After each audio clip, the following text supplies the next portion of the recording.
ദൈവകൃപയാലും ദൈവകൃപയാലും A എന്ന മഹത്തായ പ്രസ്ഥാനത്തിലായതിനാലും ഇന്നേ ദിവസം മദ്യം കഴിച്ചിട്ടില്ല. എൻ്റെ പേര് രാജീവൻ. ഹായ് രാജീവേട്ടാ, ഹായ് രാജീവേട്ടാ, ഹായ്. ഹായ്. ഏതായാലും ഇന്നേക്ക് 17 കൊല്ലവും 3 മാസവുമായി മദ്യത്തെ മാറി നിന്നിട്ട് ഏതായാലും ഇങ്ങനെ ഒരു പരിപാടിയിൽ പങ്കെടുക്കാൻ സാധിച്ചതിൽ വളരെ സന്തോഷം. രാമേന്ദ്രനാട്ടൻ കുറേ പ്രാവശ്യമായി എന്നോട് പറയുന്നത്, പക്ഷേ പലപ്പോഴും എനിക്ക് പല അസൗകര്യങ്ങളുണ്ടായി.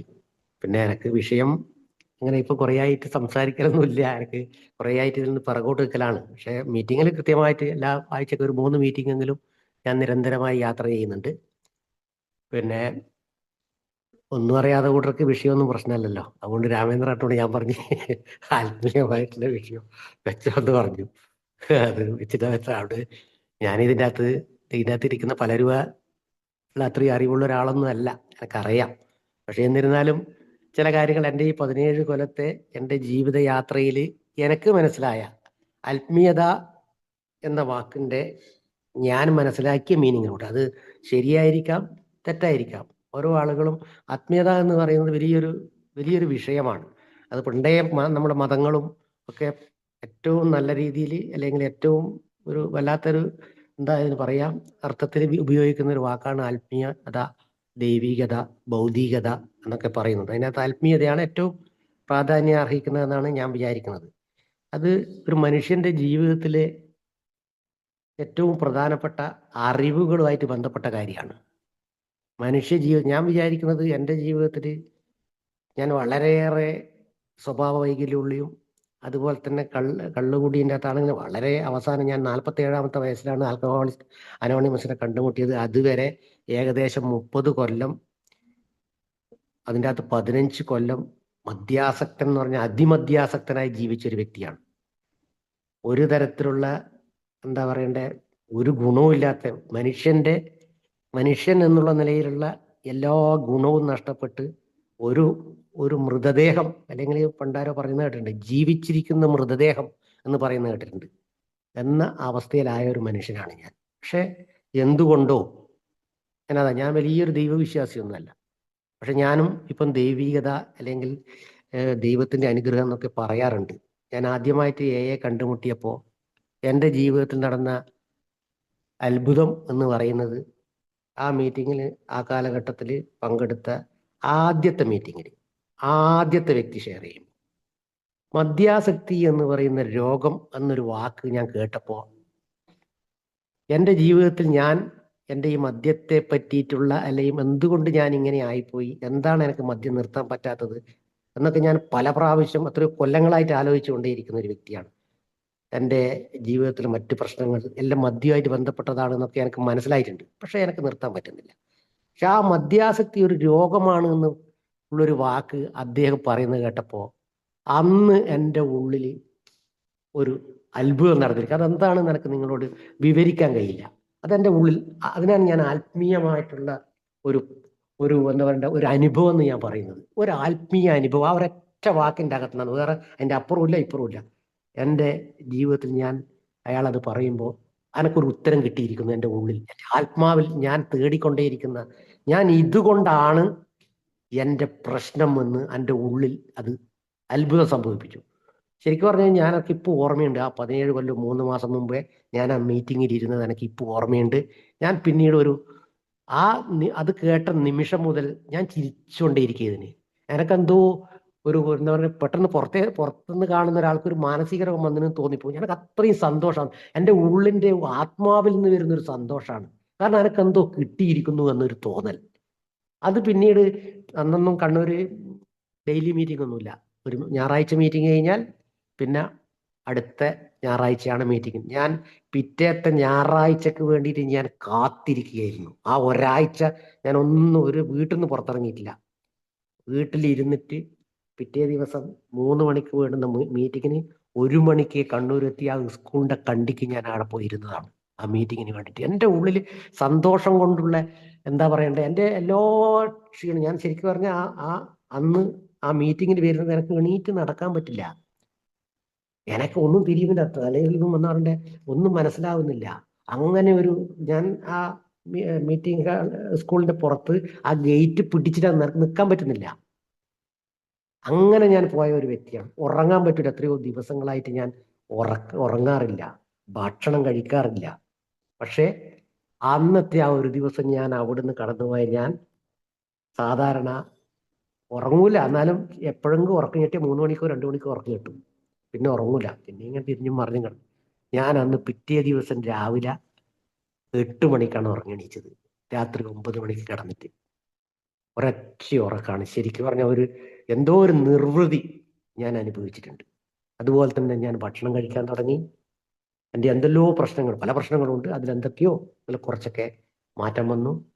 ആ ഒരാഴ്ച കഴിയുമ്പോഴേക്കാണ് ഞാൻ ഒരു എനർജി എൻ്റെ ഉള്ളിൽ വന്നിരിക്കുന്നു. എൻ്റെ ഉള്ളിൽ ഞാൻ അതിനെ പറയുന്നത് ഒരു ആത്മീയ അനുഭവം എന്നാണ്. അതിന് വേറെ എന്തുകൊണ്ട് സംഭവിച്ചു എന്നോ എങ്ങനെ സംഭവിച്ചു എന്നോ ഒന്നും ഞാൻ പറയുന്നില്ല. ചില വാക്കുകൾ, ചില ആളുകളുടെ രീതികൾ, ചില ആളുകളുടെ ഒരു കൈപിടുത്തം. എൻ്റെ ഒരു സുഹൃത്തുണ്ട്, മൂപ്പർ കെട്ടിപ്പിടിക്കുക. ഒരു പുതിയൊരാൾ വന്നു കഴിഞ്ഞാൽ കെട്ടിപ്പിടിക്കുക. ആ കെട്ടിപ്പിടുത്തത്തിൻ്റെ അകത്ത് തന്നെ അയാൾ അലിഞ്ഞു പോകും. അങ്ങനെയാണ് ഒരു ശക്തിയാണ്. ആത്മീയത എന്ന് പറയുന്നത് പലതരത്തിലാണ്. അത് നമ്മുടെ ഉള്ളിലേക്ക് സ്നേഹമായിട്ടോ അറിവായിട്ടോ ഏതെങ്കിലും തരത്തിൽ അത് നമ്മുടെ ഉള്ളിൽ പ്രവർത്തിക്കാനുള്ള പ്രേരണ ഉണ്ടാക്കും. പ്രേരണ എന്ന് ഉദ്ദേശിക്കുന്നത് എന്താണെന്ന് പറഞ്ഞു കഴിഞ്ഞാൽ, ഒരു മദ്യാസക്തൻ മദ്യം കഴിക്കുന്നത് എങ്ങനെയാണ്? കുടിക്കാനുള്ള പ്രേരണ കൊണ്ടാണ്. അയാള് വേണ്ടാന്ന് വെച്ച് കഴിഞ്ഞാലും അയാൾ ഉൾപ്രേരണ അയാളെ നിർബന്ധിച്ച് കുടിപ്പിച്ച് കളയും. അതുപോലെ തന്നെ എന്ത് നല്ല കാര്യത്തിന് വേണ്ടിയിട്ടുള്ള ഒരു പ്രേരണ ഉണ്ടാക്കും ഈ ഒരു അറിവ്, നല്ലൊരു അറിവ്.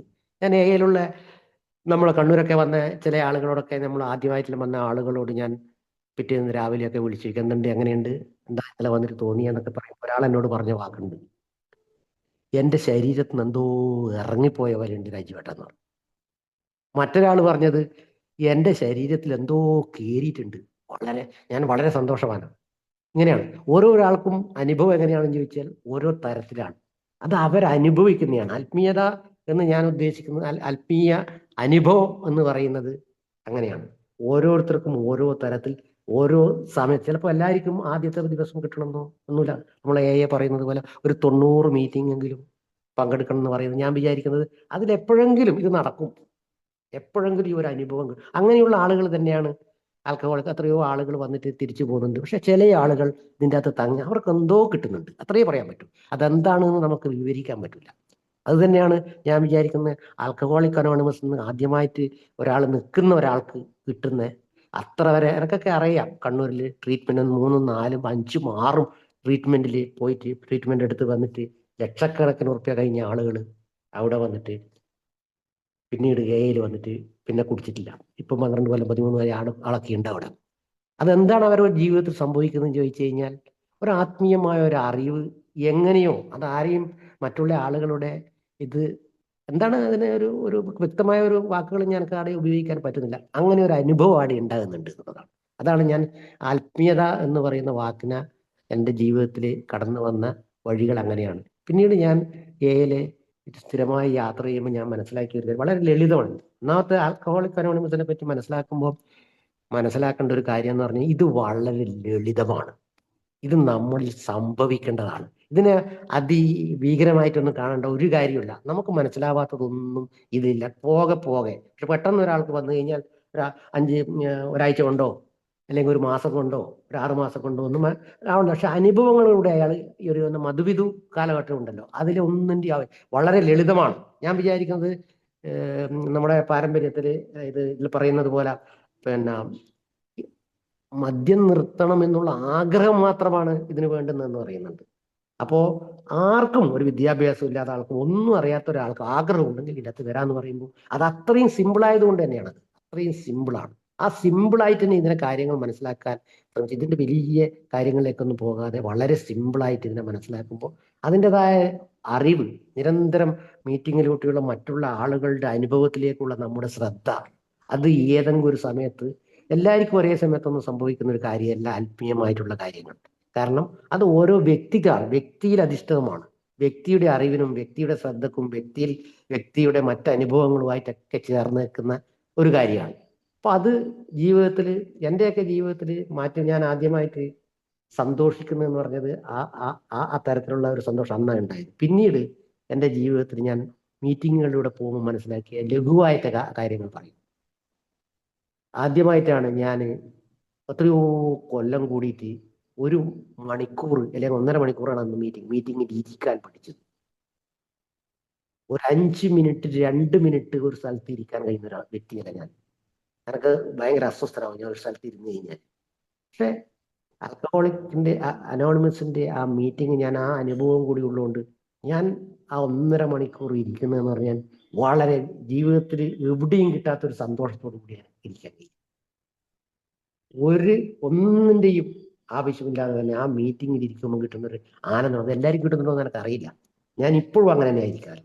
ഈ 17 കൊല്ലം 3 മാസത്തിന് ശേഷം ഇപ്പോൾ ഒരു മീറ്റിങ്ങിന് പോയിരുന്നാൽ എനിക്ക് കിട്ടുന്ന ഒരു പുതിയ ആൾ വന്നു കഴിഞ്ഞാലും നമ്മുടെ പഴയ ആളുകൾ തമ്മിലുള്ള സംഭാഷണത്തിൽ ഒക്കെ ഒരു വല്ലാത്തൊരു അടുപ്പവും വല്ലാത്തൊരു എന്താ പറയണ്ടേ ഒരു ആത്മസുഖവും കിട്ടും. ഒരു ആത്മീയമായ എന്താ പറയണ്ട എന്തോ ഒരു കാര്യങ്ങൾ അന്നേരം കിട്ടുന്നുണ്ട്. അതുപോലെ തന്നെയാണ് ആളുകൾ പറയുന്നത് കേൾക്കാൻ പഠിച്ചു. ആളുകൾ എന്താണോ പറയുന്നത് അത് ഏറ്റവും വലിയ പ്രശ്നം ഞാൻ ഒരാൾ പറയുന്നത് കേൾക്കൂല എന്നുള്ളതാണ്. എൻ്റെ കള്ളുകുടി ജീവിതത്തിൽ ഏറ്റവും വലിയ പ്രതിസന്ധി ഉണ്ടാക്കിയ എന്നെ ഒരാൾ പറയുന്നത് ഞാൻ അനുസരിക്കില്ല. ഒരാൾ പറയുന്നത് കേൾക്കാൻ ഞാൻ നിൽക്കില്ല. അതിലിടയ്ക്കാണ് ഞാൻ അവിടുന്ന് എന്നോട് ഇങ്ങോട്ട് പറയാൻ തുടങ്ങിയാൽ ഞാൻ പിന്നെ ഒരാളോട് വർത്തമാനം ഞാൻ പറയുന്നത് കേട്ടോളൂ എന്നുള്ള ഒരു കാര്യം. പക്ഷെ ആൽക്കഹോളിക് അനോണിമസ് വന്നപ്പോഴാണ് അരമണിക്കൂർ അല്ലെങ്കിൽ 1 മണിക്കൂർ ആളുകൾ പറയുന്നത് കേൾക്കുന്നതിലുള്ള ഒരു സുഖം അനുഭവിക്കും. എന്നിട്ട് വേറെ ആൾ പറയുന്നത് എനിക്ക് ഇഷ്ടമല്ല. അത് പറയുന്നത് കേൾക്കുന്നതിലൊരു സുഖമുണ്ട്. അതിലൊരു ഒരു ഒരു ഒരു ആത്മാംശമുണ്ട്. മറ്റൊരാളുടെ ജീവിതത്തിന്റെ കഥ നമ്മുടെ ജീവിതമായിട്ട് ചേർത്ത് വെക്കുമ്പോൾ അതിൻ്റെ അകത്ത് കിട്ടുന്ന അറിവുണ്ട്. ഭാര്യമാരോട് പെരുമാറുന്ന പെരുമാറ്റം നമ്മളോട് ആരും എൻ്റെ ഭാര്യ എൻ്റെ കാല് പിടിച്ച് കരഞ്ഞിട്ടുണ്ട് എത്രയോ കാലം. പക്ഷെ അത് മറ്റൊരാൾ അയാളുടെ ഭാര്യയെ കരഞ്ഞു പിടിച്ച് പറഞ്ഞപ്പോ എനിക്ക് എൻ്റെ ഭാര്യയുടെ യഥാർത്ഥ അവസ്ഥ എനിക്ക് മനസ്സിലാവാൻ തുടങ്ങി. അതൊരു അറിവാണ് എന്നെ സംബന്ധിച്ചിടത്തോളം. കാരണം ആര് പറഞ്ഞിട്ട് എൻ്റെ അമ്മ എത്രയോ എൻ്റെ ഭാര്യനെ പറ്റി അവൾ വളരെ ഒരു പാവകുട്ടിയാണ്. എൻ്റെ അമ്മക്ക് അവളോട് ഭയങ്കര സ്നേഹമാണ്. എൻ്റെ ഈ കുട്ടിയും എൻ്റെ ഈ കളിയും അമ്മ വളരെ ദുഃഖം ഉണ്ടാക്കിയിട്ടുണ്ട്. പ്രത്യേകിച്ച് എൻ്റെ ഭാര്യയെ ഞാൻ ആലോചിച്ചിട്ട് അവളിടക്ക് ആരും കാണാണ്ട് ബാക്കിലൊക്കെ പോയി കരയും. ഇതമ്മ കണ്ടിട്ടാൻ പോകില്ല. അമ്മ എൻ്റെ അടുത്ത് എത്രയോ പ്രാവശ്യം കരഞ്ഞു പറഞ്ഞു, നീ എന്തിനാണ് അവളെ ഇങ്ങനെ കഷ്ടപ്പെടുന്നതെന്ന് പറഞ്ഞിട്ടുണ്ട്. അവളെൻ്റെ കാല് പിടിച്ച് പറഞ്ഞിട്ടുണ്ട്. പക്ഷെ എനക്കൊന്നും മനസ്സിലായിട്ടില്ല. പറയുന്നേന് എനിക്ക് അരിശ കുടി കൂടുക എന്നല്ലാതെ കണ്ട് ഒരു മാറ്റവും എൻ്റെ ജീവിതത്തിലുണ്ട്. പക്ഷേ ആൽക്കഹോളിക് അനോണിമസിന്റെ മീറ്റിങ്ങിൽ വിട്ട് മറ്റുള്ള ആളുകൾ അന്നൊക്കെ വടകരയിൽ നിന്നും കൊയിലാണ്ടി നിന്നൊക്കെയാണ് നമ്മുടെ സുഹൃത്തുക്കൾ വരിക.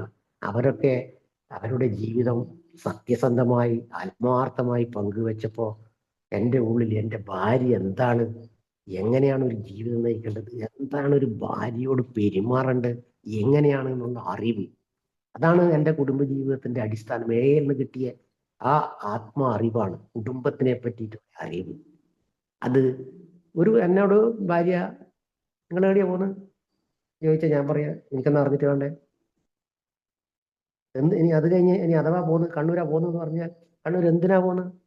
അപ്പോഴൊക്കെ എൻ്റെ എല്ലാ എന്താ പറയണ്ടേ ദേഷ്യം ഇങ്ങോട്ട്. അത് നീ എൻ്റെ പ്രശ്നം തീർത്ത് തരുമോ? ഇങ്ങനെ ഞാൻ പെരുമാറുക. ഇന്ന് അങ്ങനെയല്ല കാര്യം. ഞാൻ കണ്ണൂരാ പോകുന്നത്. എന്തിനാ പോകുന്നത്? എനിക്ക് ബാങ്ക് പോകണം. അല്ലെ എന്താ ചെയ്യുന്നത്? എനിക്ക് ഇന്നത് ചെയ്യാനുണ്ട്. ഞാൻ ഉച്ചയാകുമ്പോഴേക്ക് വരും, അല്ലെ വരൂല, ഞാൻ കുറച്ച് നേരം പോകും. നീ വേണമെങ്കിൽ ഭക്ഷണം കഴിച്ചോ, ഞാനൊരു 3 മണിയാവും, നീ ഭക്ഷണം കഴിച്ചോ എന്ന് പറയാനുള്ള ആ ഒരു മാനസികമായ മാറ്റവും അന്തരവും എന്തിന്റെ ബേസിലാണെന്ന് ചോദിച്ചു കഴിഞ്ഞാൽ ഇതിൻ്റെ അകത്ത് കിട്ടിയ ഒരു അറിവിന്റെ ബേസിലാണ്. ജീവിതം എങ്ങനെ ജീവിക്കണം, സിമ്പിളാണ്, വളരെ വളരെ സിമ്പിൾ. അത് പറയാൻ കേട്ട് അത് ജീവിതത്തിൽ പ്രവർത്തിപ്പിക്കണമെങ്കിൽ അത് ഉള്ളിൽ ഇത് പ്രേരണയായിട്ട് വരണം. ആ പ്രേരണ ഉണ്ടാക്കുന്നത് ആത്മീയമായ അറിവാണ്. ആ പ്രേരണയില്ലെങ്കിൽ നമ്മൾ ഇതെല്ലാം മനസ്സിലാക്കുമെങ്കിലും വേണ്ട സമയത്ത് അത് നമ്മളെ ഉള്ളിൽ നിന്ന് പ്രേരിപ്പിച്ചിട്ടില്ലെങ്കിൽ നമുക്കത് പ്രയോഗത്തിൽ വരില്ല. ആ പ്രയോഗത്തിൽ വരേണ്ട രീതിയിൽ നമുക്ക് എത്രയോ വായിക്കാം, കഥകൾ വായിച്ചിട്ടുണ്ട്, പല ഇതൊക്കെ മുമ്പേ കേട്ടിട്ടുണ്ട്, ഇതൊക്കെ നേരിട്ട് എൻ്റെ ഭാര്യ പറഞ്ഞിട്ടുണ്ട്. പക്ഷെ അന്നൊന്നും കിട്ടാത്ത എന്നെ പ്രവർത്തിപ്പിക്കാൻ പറ്റിയ ഒരറിവായി എൻ്റെ ഉള്ളിൽ അത് നിന്നുകൊള്ളു. അതാണ് ആത്മീയമായ അറിവ് എന്ന് ഞാൻ ഉദ്ദേശിക്കുന്നത്. ആ അറിവ്, ആത്മീയമായ അറിവ് എന്ന് ഉദ്ദേശിക്കുന്നത് ജീവിതത്തിലെ പ്രതിസന്ധികളെയും പ്രശ്നങ്ങളെയും നേരിടാനുള്ള ഒരു ഉപായങ്ങളാണ് ആത്മീയമായ അറിവ് എന്നാണ്. ആ അർത്ഥത്തിലാണ് ഞാൻ അങ്ങനെ കാണുന്നതും പറയുന്നതും. പിന്നെ വേറെ പല അർത്ഥങ്ങളുണ്ടാവും ഓരോ ആളുകൾക്കും. ഞാൻ എൻ്റെ വ്യൂ മാത്രം പറയുന്നതാണ്. അപ്പോൾ അങ്ങനെ അത് കെട്ടിയപ്പോഴാണ്, കുറച്ചു കാലം കഴിഞ്ഞപ്പോഴാണ് എനിക്ക് ഒരു കാര്യം മനസ്സിലായത്. പുതുതായിട്ട് ഒരാൾ വന്നിട്ടാകുമ്പോൾ അയാൾ പിറ്റേത്തെ ആഴ്ച വരുമ്പോൾ എൻ്റെ ഉള്ളിൽ എന്തെന്നില്ലാത്തൊരു സന്തോഷം. ഞാൻ അതുവരെ അതിനു മുമ്പേ വേറൊരു വ്യക്തിക്ക് ഒരു നേട്ടം കിട്ടിയിട്ട് സന്തോഷിച്ച ചരിത്രം എൻ്റെ ജീവിതത്തിലില്ല, എൻ്റെ സ്വന്തം കുടുംബത്തിൽ പോലും. പക്ഷേ എയിൽ വന്നപ്പോഴാണ് ഞാൻ കുറേ കഴിഞ്ഞപ്പോൾ ഞാൻ അത്ഭുതപ്പെട്ടു പോയി. അയാൾക്ക് എന്തെന്നില്ല സന്തോഷം. അയാൾ പിറ്റേത്തെ ആഴ്ച വരുമ്പോൾ അയാളുടെ ആ മുഖത്ത് വരുന്ന മാറ്റങ്ങൾ, അയാളിൽ നിന്ന് അയാളുടെ എന്താ പറയണ്ടേ വർത്തമാനത്തിലുള്ള മാറ്റങ്ങൾ, നമ്മളുമായിട്ട് ഡീലിങ്ങിലുള്ള മാറ്റങ്ങൾ, എനിക്കതിൽ വളരെ കൗതുകത്തോടു കൂടിയാണ് ഞാൻ. എനിക്ക് എന്തെന്നില്ലാത്ത ഒരു സന്തോഷം എനിക്ക് നൽകുന്നു. ഞാൻ അത്ഭുതപ്പെട്ടു. ഇതെന്തുകൊണ്ടാണ്?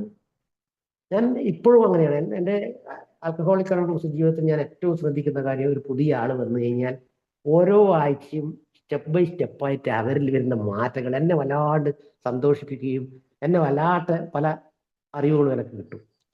പലപ്പോഴും ഞാൻ ശ്രദ്ധിച്ചിട്ടുണ്ട്, പുതുതായിട്ട് വരുന്ന ഒരു ഭാര്യയും ഭർത്താവാണെങ്കിൽ അവർ വളരെ ദൂരെയുണ്ട്. ഒരാൾ ഭർത്താവ് മുന്നില്ലെങ്കിൽ ഭാര്യ ഒരു 3 മീറ്റർ ദൂരെ 4 മീറ്റർ ദൂരെ ഇങ്ങനെ രണ്ടാളും രണ്ട് വഴിക്കാ വരും. എങ്ങനെയല്ലോ ആടെ ഗ്രൂപ്പിൽ എത്തലാണ്. എത്തിക്കഴിഞ്ഞ് പിറ്റേത്തെ ആഴ്ച വരുമ്പം അവർ ഒന്നിച്ച് വരും, ചിലപ്പോൾ കൈ പിടിച്ചിട്ട് വരും. അത് എന്തെന്നില്ലാത്തൊരു അവരുടെ ഒരു ഒരു വല്ലാത്തൊരു സന്തോഷം ഉണ്ടാക്കും. ഈ സന്തോഷം എന്തുകൊണ്ട് കിട്ടുന്നു എന്ന് പറഞ്ഞു കഴിഞ്ഞാൽ, എന്തോ അത് അവരോടുള്ള സ്നേഹമാണോ എന്നാണെന്നൊന്നും എനിക്കറിയില്ല. പക്ഷെ എന്നെ അത് സന്തോഷിപ്പിക്കുന്നുണ്ട് എന്നുള്ളൊരു കാര്യം. മറ്റുള്ള ആളുകളുടെ വളർച്ചയിലും ആ കൊടി നിർത്തുന്നതിലും അയാൾക്ക് എന്തെങ്കിലും നേട്ടം കിട്ടിയെന്ന് പറയുന്നതിലും ഒക്കെ മറ്റുള്ള ആളുകളെ കാട്ടി ഒരു സന്തോഷം ഞാനും അനുഭവിക്കാനുണ്ട്. അതെന്താണ്? അതൊന്നും ഞാൻ അനുഭവിക്കുന്ന സമയത്ത് ഇതെന്താണെന്നൊന്നും എനിക്ക് മനസ്സിലായിട്ടില്ല. ഞാൻ ശ്രദ്ധിച്ചിട്ടുണ്ട്. എനിക്കങ്ങനെ ഒരു വളരെ സന്തോഷം. അതുകൊണ്ടാണ് ഞാൻ പിന്നീട് ആൽക്കഹോളിക് അനോണിമസിൽ നിരന്തരം യാത്ര ഉള്ള സ്ഥലത്ത് തേച്ച് പോകും. കിട്ടാവുന്ന സ്ഥലത്ത് തേച്ച്, മീറ്റിംഗ് ഉള്ള സ്ഥലത്ത് തേച്ച് പോകും. അത് എന്നെ അത് വളർത്തി എന്നുള്ളതാണ്. ആ ഒരു ആത്മീയമായ ഒരു എന്താ പറയുക, ഒരു ഒരു അറിവോ അനുഭവമോ രണ്ടും ചേർന്നതാണെന്ന് ഞാൻ പറയാം. അനുഭവവും അറിവും ചേർന്നതാണ് ഇതിനൊക്കെയുള്ള പറഞ്ഞു വരുന്നത്. അതിനുശേഷമാണ് ഞാൻ പറയാൻ പഠിച്ചത്. ആൽക്കഹോളിക് അനോണിമസ് ഞാൻ ഒരാളോട് വർത്തമാനം പറയാൻ എനിക്ക് വളരെ പരിമിതമായ ആളുകളോട് വർത്തമാനം പറയാൻ എനിക്ക് ഇഷ്ടമല്ല. ഒരാളുകൾ മുന്നിൽ അങ്ങനെ കള്ളു കുടിച്ചെന്തും പറയും. കള്ളു കുടിക്കാണ്ട് ഒരാളെ മുന്നിൽ നിന്നിട്ട് ഞാൻ എൻ്റെ ഒരു അറിവ് വലിയ ഒരു കാര്യം എനിക്ക് പറയാൻ പറ്റില്ല. പറ്റില്ലെങ്കിൽ ഒരു പോലീസ് സ്റ്റേഷനിൽ പോകണമെങ്കിൽ 2 പേർക്ക് അടിക്കണം. അല്ലെങ്കിൽ വേറെ ഏതെങ്കിലും ഒരു നമ്മൾ അങ്ങനെ കമ്പനികളിലൊക്കെ ഉണ്ട്. അപ്പോൾ സർക്കാർ എന്താണ് ലേബർ ഓഫീസിലും പിന്നെ ഫാക്ടറി ഓഫീസിലും ഒക്കെ പോകേണ്ട ആവശ്യമുണ്ട്. പക്ഷെ ഏടെ പോകണമെങ്കിൽ അവർക്ക് 2 പേർക്ക് അടിക്കാണ്ട് ഞാനൊരു ഓഫീസ് ഇറക്കി പോകില്ല. അവർക്ക് പറയാൻ കഴിയില്ല. ഒന്നും അത്രയും എന്താ പറയണ്ടേ, അത്രയും മോശമാണ് എൻ്റെ അവസ്ഥ. ഒരാളോട് സംസാരിക്കാനോ ഒന്നും അറിയില്ല. പക്ഷേ പിന്നെ പോകെയാണ് ആൽക്കഹോളിക് അനോണിമസ് നമ്മുടെ അനുഭവങ്ങൾ ചെറുങ്ങനെ പങ്കുവെക്കാൻ തുടങ്ങി. അത് വലിയൊരു ആശ്വാസമായി. ആ പങ്കുവെക്കൽ, തുറന്നു പറയൽ, എൻ്റെ ഉള്ളിലുള്ള പല ഭാരങ്ങളും, ഞാൻ ചെയ്തു പോയ പല തെറ്റുകളും. ഇപ്പം ഞാൻ കണ്ണൂരുള്ള കുറേ ആളുകൾ ഉണ്ടാവും ചിലപ്പോൾ ഇതിനകത്ത്. പിന്നെ ഞാൻ കണ്ണൂർ സ്ഥിരം പറയുന്ന ഒരു കാര്യമാണ്, എൻ്റെ അച്ഛനോട് ചെയ്ത വലിയ വലിയ തെറ്റുകൾ. ഇതൊക്കെ ഞാൻ മീറ്റിങ്ങിൽ തന്നെ ഏറ്റു പറഞ്ഞിട്ടുണ്ട്. അന്നേരം കിട്ടിയിട്ടുള്ള ആ ഒരു ഭാരക്കുറവുണ്ട്. ഉള്ളിന് ആത്മീയമായിട്ടുള്ള ഒരു ഭാരം കുറച്ചതുപോലെ, ഒരു തുറസായ ഒരു വെയിറ്റ് കുറഞ്ഞതുപോലെയുള്ള ഒരു അവസ്ഥ ഉണ്ടായിട്ടുണ്ട്. അത് പറയും എന്താ പറയണ്ട, ആ സ്വതന്ത്രമായി സ്വന്തം ഇഷ്ടപ്രകാരം അത് തുറന്നു പറയുമ്പോൾ ഉണ്ടാകുന്ന ഒരു അനുഭവമുണ്ട്, ആത്മീയമായ ഒരു അനുഭവം. എൻ്റെ ജീവിതത്തിൽ ഏറ്റവും പലരോടും ഞാൻ തെറ്റ് ചെയ്തിട്ടുണ്ട്, പലരോടും. എൻ്റെ ഏറ്റവും ഞാൻ തെറ്റ് ചെയ്തത് എൻ്റെ അച്ഛനോടാണ്. അച്ഛനുമായിട്ടാണ് ഞാൻ ഏറ്റവും പിന്നെ മരിച്ചിട്ട് ഞാൻ ഏലെത്തുമ്പോൾ അച്ഛൻ മരിച്ചിട്ട് 5 കൊല്ലം, 5-8 കൊല്ലമായിട്ടുണ്ട്. അന്നും എൻ്റെ ഉള്ളിൽ അച്ഛനോടുള്ള വെറുപ്പ് തീർന്നിട്ടില്ല, മരിച്ചിട്ട് 8 കൊല്ലം കഴിഞ്ഞിട്ടും. അതൊക്കെ ഒരു എന്താ പറയണ്ടേ, പിന്നീടാണ് ആൽക്കഹോളിക് അനോണിമസ് കടന്നു പോകുമ്പോഴാണ് എൻ്റെ ജീവിതത്തിൽ പിന്നെ എൻ്റെ അച്ഛന് 2 മക്കളാണ്, ഞാനും എൻ്റെ അനുജനും. അച്ഛൻ മരിച്ചിട്ട്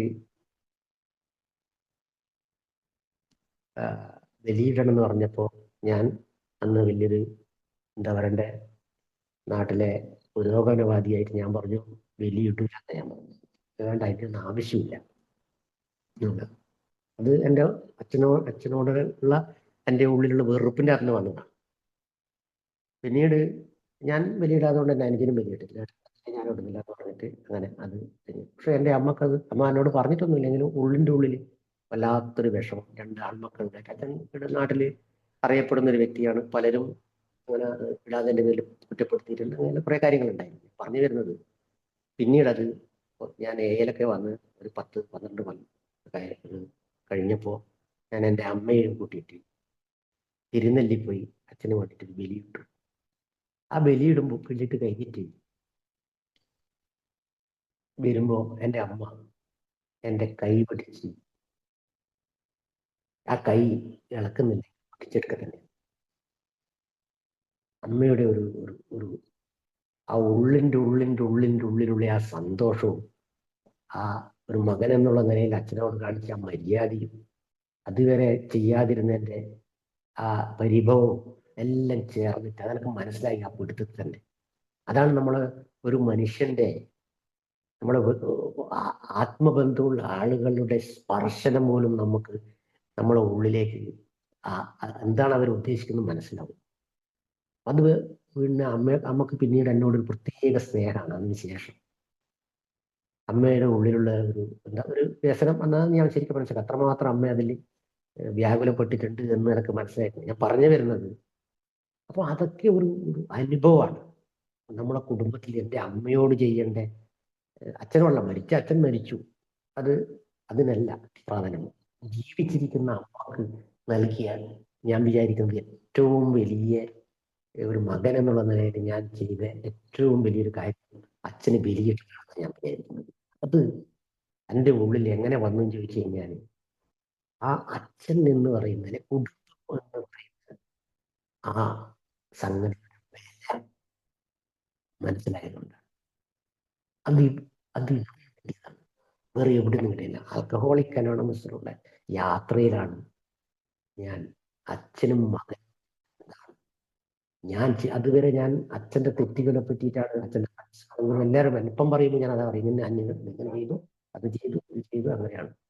പക്ഷെ അതിനുശേഷമാണ് എന്താണ് ഞാൻ അച്ഛനോട് ചെയ്തു എന്നുള്ളത് എനിക്ക് തിരിച്ചറിയാൻ പറ്റും. അപ്പോഴാണ് അതിൽ വലിയ അപാകത ഒക്കെ. എന്താ പറയുക, ആൽക്കഹോളിക് അനോണിമസിന്റെ ആത്മീയത എന്ന് പറയുന്നത് അവനവനെ പറ്റി തിരിച്ചറിയാൻ പഠിക്കുക, അവനവന്റെ തെറ്റ് കണ്ടുപിടിക്കാൻ ശ്രമിക്കുക. അപ്പോഴാണ് നമ്മൾ യഥാർത്ഥ ലോകം, യഥാർത്ഥ അച്ഛനെയും യഥാർത്ഥ അമ്മയെയും യഥാർത്ഥ മകനെയും യഥാർത്ഥ ഭാര്യയെയും ഒക്കെ നമുക്ക് തിരിച്ചു കിട്ടുക എന്ന് പറയുന്നത് അവരെ പറ്റി മനസ്സിലാക്കാനുള്ള എന്താ പറയണ്ട, ഒരു അനുഭവം ഉണ്ടാവണം. ആ അനുഭവമാണ് മറ്റു പലരും. ഞാൻ പിന്നീട് ഈ കാര്യങ്ങളൊക്കെ ചില മീറ്റിങ്ങുകളൊക്കെ ഷെയർ ചെയ്തിട്ടുണ്ട്. ആ ഷെയർ ചെയ്തപ്പോൾ പലരും പലതരത്തിലുള്ള രീതിയിൽ എന്നെ വിളിച്ചിട്ടുണ്ട്. ഒരാൾ എന്നോട് പറഞ്ഞത് എൻ്റെ അച്ഛനെ ഞാൻ ഇതുവരെ തൊട്ടിട്ടില്ല എന്നാണ്. ഇപ്പൊ അദ്ദേഹം കാസർഗോഡ് മെഡിക്കൽ കോളേജിൽ, ഇപ്പല്ല ഞാൻ ഈ പറയുന്നത് 3-4 കൊല്ലം മുമ്പുള്ള കാര്യമാണ്, പിന്നെ കാസർഗോഡ് മെഡിക്കൽ കോളേജിൽ പിന്നെ ക്യാൻസറായിട്ട് കിടക്കുന്നതാണ്. രാജീവാട്ടിന് ഞാനത് പയ്യന്നൂരിൽ നിന്നാണ് ഷെയർ ചെയ്തത്. ഞാൻ പയ്യന്നൂരിൽ നിന്ന് ഷെയർ ചെയ്യുമ്പോൾ ഞാൻ അവിടെ ഉണ്ടായിരുന്നു. ഞാൻ അച്ഛനെ തുടരുമില്ല, അച്ഛനെ വിളിക്കലുമില്ല. അച്ഛനോട് നിങ്ങൾ പറഞ്ഞ പോലെ കുറച്ച് ഇതൊക്കെ പിന്നെ ഞാൻ ഇന്നലെ ആശുപത്രിയിൽ പോയിട്ട് പോക്കുണ്ട്. പക്ഷേ അച്ഛൻ്റെ അടുത്തൊന്നും ഞാൻ നിൽക്കാറില്ല. ഭക്ഷണം കൊണ്ട് കൊടുക്കും, വരുന്നുണ്ട്. ഞാൻ ഇന്നലെ അച്ഛൻ്റെ നെറ്റിക്ക് തലയിൽ ഇങ്ങനെ തഴുകി അച്ഛനെപ്പാട് പൊട്ടിക്കരഞ്ഞു. ഞാനും കരഞ്ഞു, എന്നെ കെട്ടിപ്പിടിച്ചു എന്ന് പറഞ്ഞു. അപ്പോൾ ഒരു മനുഷ്യന്റെ അനുഭവം അത് പങ്കുവെക്കപ്പെടുമ്പോൾ, ആൽക്കഹോളിക് അനോണിമസ് അത് പങ്കുവെക്കപ്പെടുമ്പോൾ മറ്റൊരു മനുഷ്യന്റെ ജീവിതത്തിൽ അത് എത്രമാത്രം പ്രായോഗിക തലത്തിൽ അത് അത്ഭുതകരമായിട്ട് അത് സംഭവിക്കുന്നു എന്നുള്ളതാണ്. ആ അച്ഛൻ്റെ ആ മകൻ പറഞ്ഞതെന്ന് പറഞ്ഞു കഴിഞ്ഞാൽ എൻ്റെ ജീവിതം കൂടി സാർത്ഥകമായി. പിന്നെ അദ്ദേഹം 1 മാസം കാലം ജീവിച്ചിട്ടുള്ളൂ എന്നാണ് എൻ്റെ ഓർമ്മ പറഞ്ഞിട്ട്. അപ്പോൾ ഇതുപോലെയുള്ള ഇതെല്ലാം അത്ഭുതങ്ങളാണ്. ഇതൊക്കെ എങ്ങനെയാണ് നമ്മുടെ ഉള്ളിൽ നടക്കുന്ന ആത്മീയമായ അറിവിന്റെ ഒരു തലമുണ്ട്, സ്നേഹത്തിന്റെ ഒരു തലമുണ്ട്, സ്നേഹത്തെ പറ്റിയിട്ടുള്ള ഒരു അറിവുണ്ട്.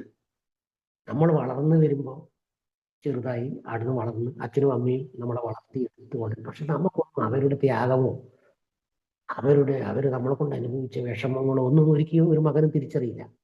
പിന്നെ അതൊരു ഞാനൊക്കെ ഒരു 16-17 വയസ്സാകുമ്പോഴൊക്കെ വീണ്ടും കള്ളുകുടിയിലേക്ക് അങ്ങോട്ട് കയറി കഴിഞ്ഞപ്പോൾ ഇങ്ങനെയുള്ള ഒരു കുടുംബത്തെ എൻ്റെ സ്നേഹത്തിൻ്റെയോ അത് മറ്റ് തരത്തിലുള്ള ഒരു അംശവും എനക്കൊന്നും കാണാൻ പറ്റിയിട്ടില്ല. ആ കണ്ണ് നഷ്ടപ്പെട്ടു പോയി.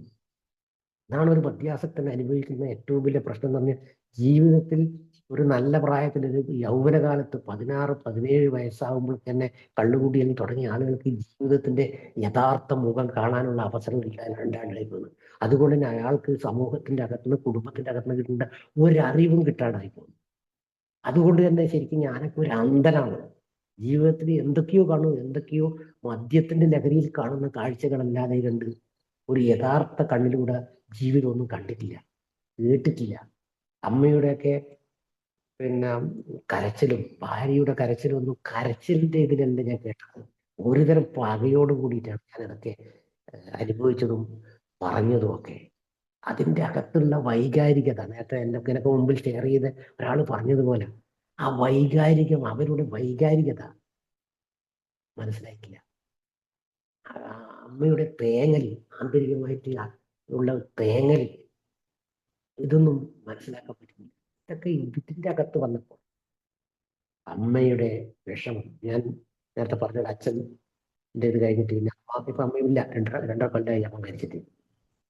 ആ അമ്മയുടെ ഒരു മകൻ അമ്മക്ക് ചെയ്യേണ്ട എല്ലാ കർത്തവ്യവും എല്ലാ സ്നേഹവും ഇങ്ങോട്ടും അങ്ങോട്ടും കിട്ടിയിട്ടാണ് എൻ്റെ അമ്മ മരിച്ചത്. എല്ലാ സ്നേഹവും അവസാനം എന്നോട് പറഞ്ഞിട്ടുള്ളൊരു വാക്ക്, ദൈവം ഉണ്ട് എന്നുള്ളതിന് നീ കൂടി നിർത്തിയില്ലേ രാജീവ, അതിലും വലിയ തെളിവെന്ന അനക്ക് വേണ്ടെന്ന് എൻ്റെ അമ്മ എന്നോട് പറഞ്ഞത്. അപ്പോ ആ അമ്മേനെ അവസാനം കൊറോണ കാലത്താണ് ഹാർട്ട് അറ്റാക്ക് വന്നു. അറ്റാക്കല്ല, ആൻജിയോപ്ലാസ്റ്റി ചെയ്തു. അന്ന് ഞാൻ എൻ്റെ അമ്മേനെ കെട്ടിപ്പിടിച്ചിട്ടോ അങ്ങനെയൊന്നുമില്ല. അവര് പറഞ്ഞപ്പോൾ അച്ഛനുമായിട്ടെല്ലാം ഒരു ഗ്യാപ്പ് വെച്ചിട്ടാണ് എന്തോ പെരുമാറില്ല, അങ്ങനെ എന്തോ നമുക്കെല്ലാം ആ ഒരു പ്രശ്നമുണ്ട്. പക്ഷെ അന്ന് ആ കൊറോണ കാലത്ത് ഞാനന്ന് ആശുപത്രിയിൽ നിന്നത് അമ്മയുടെ കൂടെ തന്നെ നിന്ന് പുറത്ത് വന്നപ്പോൾ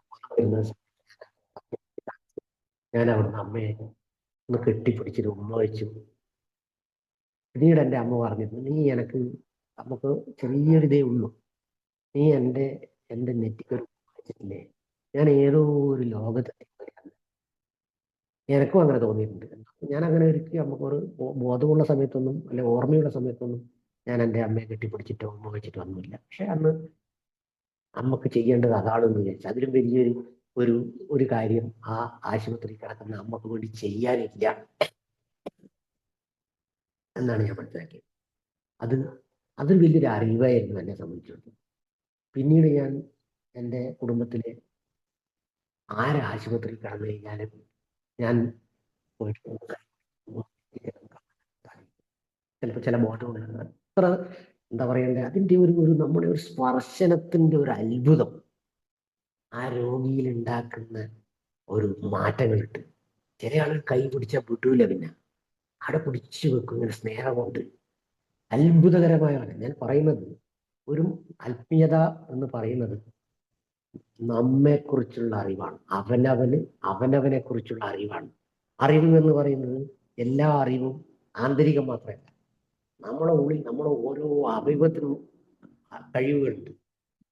ഒരു നമ്മുടെ കൈ കൊണ്ട് ഒരാളെ സ്പർശിക്കുമ്പോൾ ഉണ്ടാകുന്ന അത്ഭുതങ്ങളുണ്ട്. ഒരാളോട് ഒരു നല്ല വാക്ക് പറയുമ്പോൾ നമ്മൾ പറയാറുണ്ടല്ലോ, ഏതിന് സാരമില്ലട, ഇതിനെക്കാട്ടിയും മോശം അനുഭവങ്ങൾ നമ്മൾ അനുഭവിച്ചിട്ടുണ്ട് എന്നൊക്കെ പറയുന്ന ഒരു വാക്കിന് തന്നെ ഒരാളെ ഉണർത്തിയെടുക്കാൻ പറ്റും, ഒരാളെ കെട്ടിപ്പിടിക്കുന്നെടുക്കാൻ.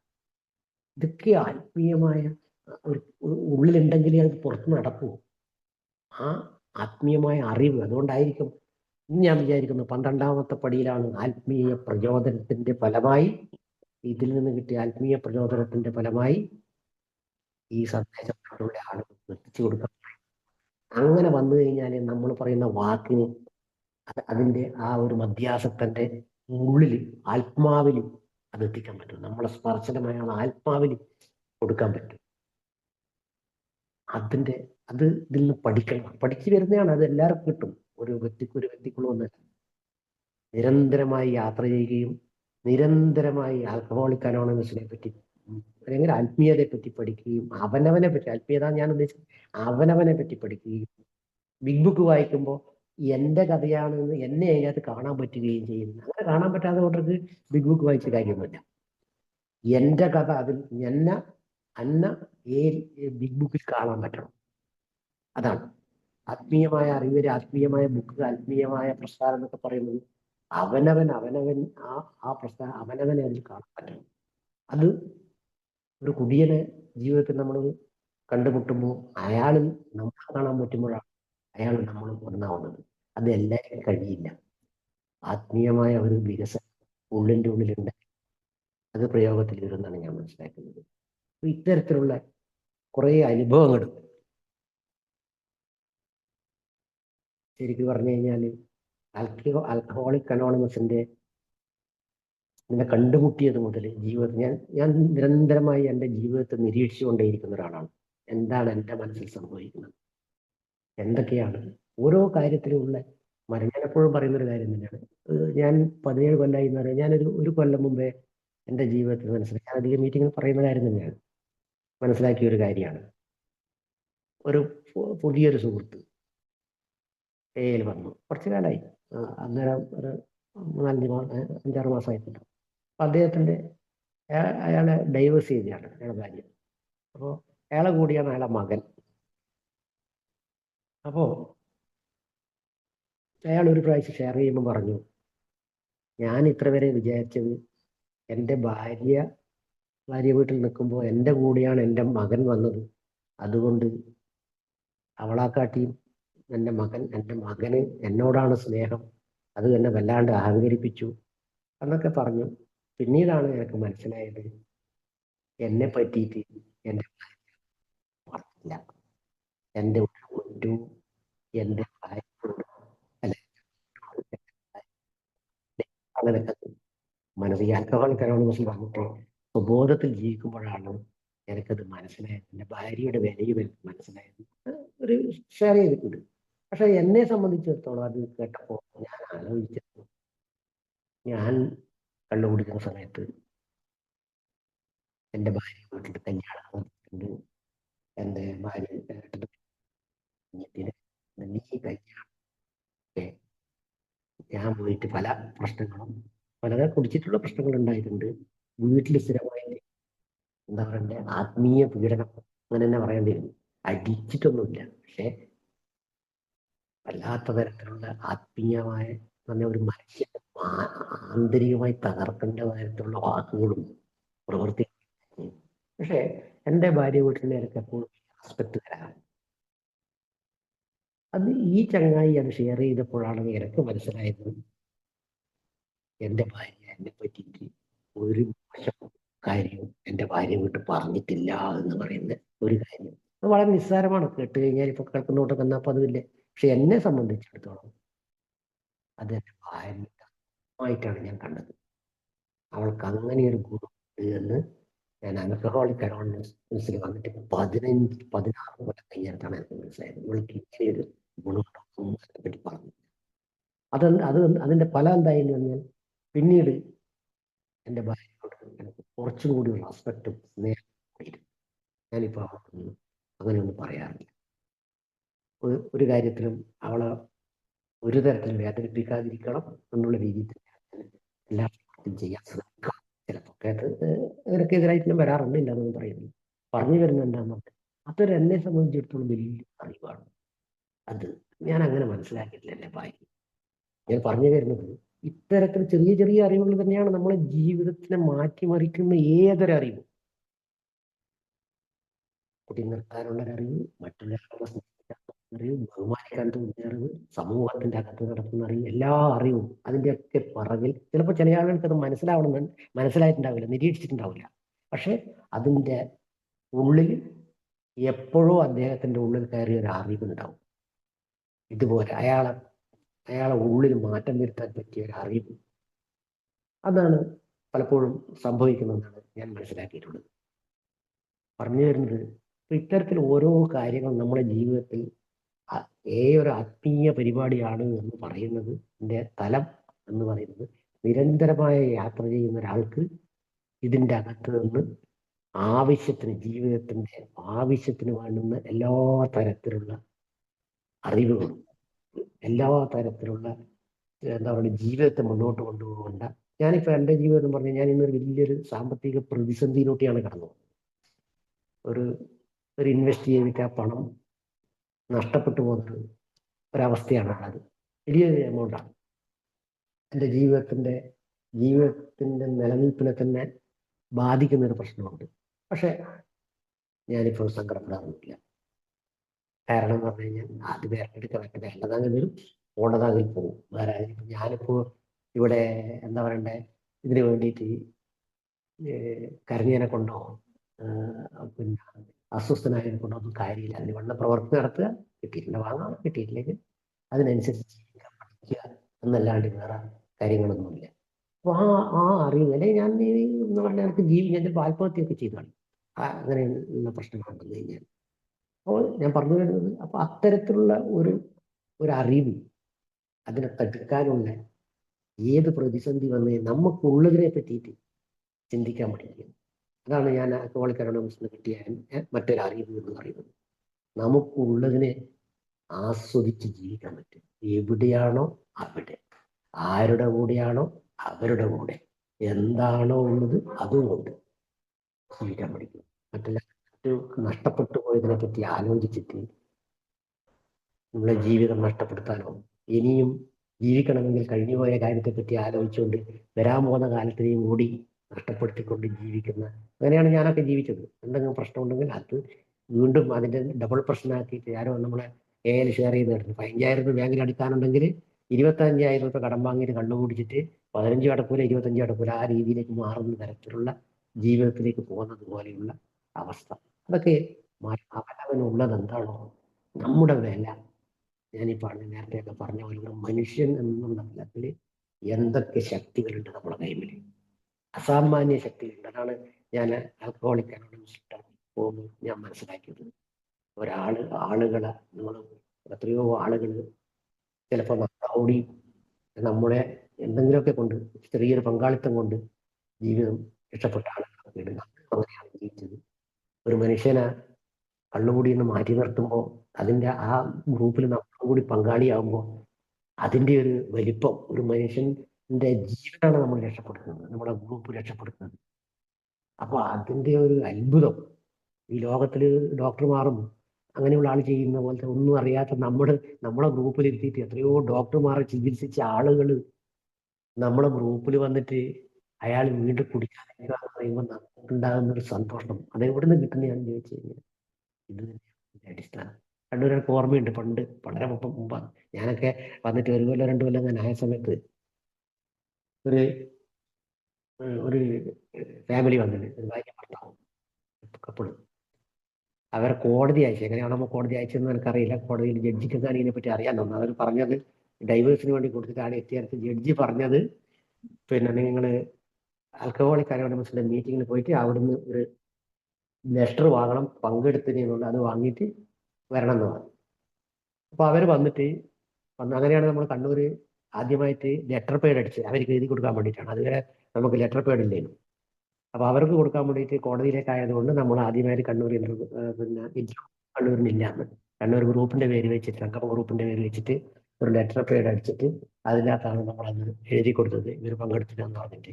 ഞാൻ പിന്നീട് മനസ്സിലാക്കിയത് അവര് ഡൈവേഴ്സ് എല്ലാം ഏകദേശം ഇതിലായതാണ്. പക്ഷെ ആ മീറ്റിങ്ങിന് വന്നിട്ട് അവർ പോയതിന് ശേഷം പിന്നെ വന്നിട്ടൊന്നും നമ്മൾ കണ്ടിട്ടുമില്ല. പക്ഷെ ഞാനൊരു 1-2 മാസം കഴിഞ്ഞപ്പോൾ അവരെ നമ്പർ എൻ്റെ വിളിച്ചപ്പോൾ അവർ ഡൈവേഴ്സ് ചെയ്തിട്ടില്ല. അതാണ് ഒറ്റ മീറ്റിങ്ങിനെ വന്നിട്ടുള്ളൂ. അന്ന് ഒരു 10-15 ആളെ ഉണ്ടായിരുന്നുള്ളൂ കഴിഞ്ഞത്.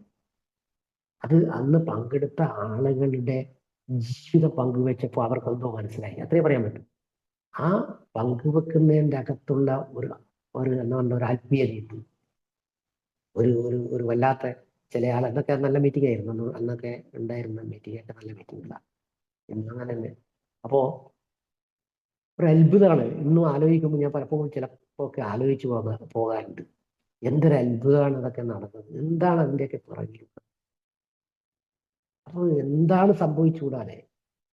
അപ്പോൾ അത് പറഞ്ഞു തരുന്നത് നമ്മുടെ ആൽക്കഹോളിക് അനോണിമസിലൂടെ യാത്ര ചെയ്യുമ്പോൾ വളരെ സത്യസന്ധമായിട്ടും ആത്മാർത്ഥതയോടും കൂടിയിട്ട് ഇതിലൂടെ കടന്നു പോകുന്ന ഏതൊരു വ്യക്തിക്കും ഇത് നിരീക്ഷിച്ചുകൊണ്ട് ജീവിക്കുന്ന ഏതൊരു വ്യക്തിക്കും ഒരു ആത്മസന്തോഷം, തൃപ്തി, ജീവിതത്തിൽ ഒരു തൃപ്തി. എന്തിനും നമുക്ക് ആവശ്യമുള്ളൊരു കാര്യം തൃപ്തിയാണ്. ഭക്ഷണം കഴിച്ചാൽ തൃപ്തി വേണം, മീറ്റിങ്ങിന് പോയാൽ തൃപ്തി വേണം, ഒരു കുടുംബത്തിൽ തൃപ്തി വേണം. എന്തിനും നമ്മൾ സന്തോഷിക്കുക എന്ന് പറയുന്നതിന്റെ പിറകിൽ ഒരു തൃപ്തി എന്ന് പറയുന്ന ഒരു സംഭവം കൂടിയുണ്ട്. അത് ഉണ്ടാക്കിയെടുക്കേണ്ടത് നമ്മുടെ തന്നെ ഉത്തരവാദിത്തമാണ്. അമിതമായ ആഗ്രഹങ്ങൾ വെച്ചിട്ട്, പലതിനോടുള്ള ആഗ്രഹങ്ങൾ വെച്ച് വളരെ ലളിതമായ ആൽക്കഹോളിക് അനോണിമസ് പറയുന്ന ജീവിത രീതി, വളരെ ലളിതമായിട്ടുള്ള ഒരു ജീവിത രീതി, അധികം മറ്റുള്ള ആളുകളെ കാണിക്കാൻ വേണ്ടി, അതിന് പറയും പണ്ടൊരു വാക്കുണ്ട്, കാമകാമിത്വം എന്ന് പറയും. കാമകാമിത്വം എന്ന് പറഞ്ഞൊരു വാക്കുണ്ട്. എന്ന് പറഞ്ഞു കഴിഞ്ഞാല് മറ്റുള്ളവരെ അസൂയ, കാമം ഉണ്ടാക്കാൻ വേണ്ടി, അത് ആഗ്രഹം ഉണ്ടാക്കാൻ വേണ്ടിയിട്ട് നമ്മൾ എന്തെങ്കിലും ചെയ്യുക. ഒരു കാറ് വാങ്ങി അത് പോരാ, മറ്റുള്ളവരൊക്കെ ഒന്നും കൂടി വാങ്ങിക്കളയാം, എന്നിട്ട് മറ്റവരൊന്നും ഞെട്ടട്ടെ എന്നാണ്. വീടെടുക്കുമ്പം നമുക്ക് വരുമാനം ഉണ്ടെങ്കിൽ എന്തും എടുക്കാം. ബാങ്കിൽ നിന്ന് ലോണും എടുത്ത് ആളുകളെ, നാട്ടിലുള്ള ആളുകളെ തേച്ച് ഞെട്ടിക്കാൻ പറ്റും. അവസാനം കുണ്ടിലാവും. അങ്ങനെയുള്ള ജീവിതം നയിക്കാതെ വളരെ കൃത്യമായിട്ട് വളരെ ആകർഷകമായ രീതിയിൽ, ഡ്രസ്സിങ്ങിലുള്ള ആകർഷണത്തല്ല, നമ്മളെ വാക്കിലും പ്രവൃത്തിയിലും നമ്മളെ നോട്ടത്തിലും പ്രകൃതത്തിലും, അതൊക്കെ അടക്കെ നമ്മളിൽ വരണമെങ്കിൽ ഞാൻ ചിന്തിക്കുന്നത് ആത്മീയമായ ഒരു അറിവും പ്രചോദനവും നമ്മുടെ ഉള്ളിൽ അതുണ്ടെങ്കിൽ നമ്മൾ ഈ പറയുന്ന കാര്യങ്ങൾ, നമ്മളെ വാക്കുകൾക്ക് ശക്തി ഉണ്ടാവും. മറ്റുള്ള ആളുകളെ ഉള്ളിൽ പ്രേരണ ഉണ്ടാക്കാൻ തക്കതായ ഒരു വാക്ക് ഉപയോഗിക്കാനുള്ള ശക്തിയും, ആ വാക്ക് നമ്മളെ ഉള്ളിൽ, നമുക്ക് ആ സ്ഥലം ഉണ്ടെങ്കിലേ നമുക്ക് ആ വാക്ക് ആ സമയത്ത് നമ്മുടെ ഉള്ളിലേക്ക് വരും, അല്ലെ വരില്ല. നമുക്കിപ്പോൾ പ്രവർത്തിക്കാനെല്ലാം അറിയാം, പക്ഷെ അതിന് വേണ്ട സമയത്ത് അത് ഓർമ്മയിൽ വരണ്ടേ, ആ പ്രേരണയായിട്ട് വരണ്ടേ, എന്നാലേ അത് പ്രവർത്തിക്കും. ഇപ്പൊ നമ്മൾ കാണാറുണ്ട്, ആൽക്കഹോളിക് അനോണിമസിലൊക്കെ വന്നു കഴിഞ്ഞാൽ കുടിച്ചിട്ടാണ് ആളുകൾ വിളിക്കുന്നത്. നമ്മൾ എത്രയോ പ്രാവശ്യം പറയും വിളിച്ചിട്ട് കാര്യമില്ല, നിങ്ങൾ കുടിക്കാൻ അതുകൊണ്ട് ആരെങ്കിലും കുറെ നമ്പറിനെ കൊടുത്ത് വിടും, ഇന്ന നമ്പറിൽ വിളിക്കണം, ആരെങ്കിലും ഒരാളെ, ഇല്ല ആരെങ്കിലും ഒരാളെ വിളിച്ചാൽ മതി. പക്ഷെ അയാൾക്ക് തോന്നുന്നില്ല, കുടിക്കാൻ പോകുമ്പോൾ തോന്നുന്നില്ല, കുടിച്ചു കഴിഞ്ഞാലാണ് തോന്നുന്നത്. അതുപോലെയാണ് നമ്മൾ ആ പ്രവൃത്തി ചെയ്യുന്നതിനിടക്ക് നമ്മളെ ഉള്ളിൽ അതിന്റെ പ്രേരണ, അതിനൊരു തോന്നൽ ഉണ്ടാവണം.